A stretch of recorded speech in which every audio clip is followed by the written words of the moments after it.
Sahieh Eal-Bukhari 1067 narrated Abdullah bin Mas'ud, the Prophet, recited Surah An-Najm 103 at Mecca and prostrated while reciting it, and those who were with him did the same except an old man who took a handful of small stones or earth and lifted it to his forehead and said, "This is sufficient for me." Later on, I saw him killed as a non-believer.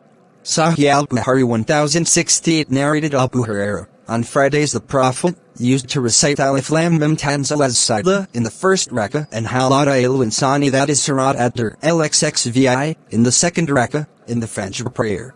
Sahieh Eal-Bukhari 1069 narrated Ibn Abbas, the prostration of Eid is not a compulsory one, but I saw the Prophet prostrating while reciting it. Sahieh Eal-Bukhari 1070 narrated Abdullah bin Mas'ud, the Prophet recited Surat An-Najm 53 and prostrated while reciting it, and all the people prostrated, and a man amongst the people took a handful of stones or earth and raised it to his face and said, "This is sufficient for me." Later on I saw him killed as a non-believer. Sahieh Eal-Bukhari 1071 narrated Ibn Abbas, the Prophet, I prostrated while reciting An-Najm, and with him prostrated the Muslims, the pagans, the jinns, and all human beings.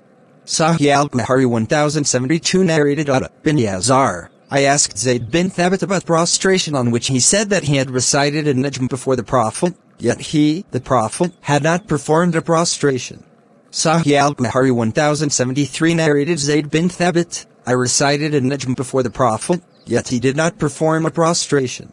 Sahieh Eal-Bukhari 1074 narrated Abu Salma, I saw Abu Hurairah reciting Ayat Hasama and Shakkat, and he prostrated during its recitation.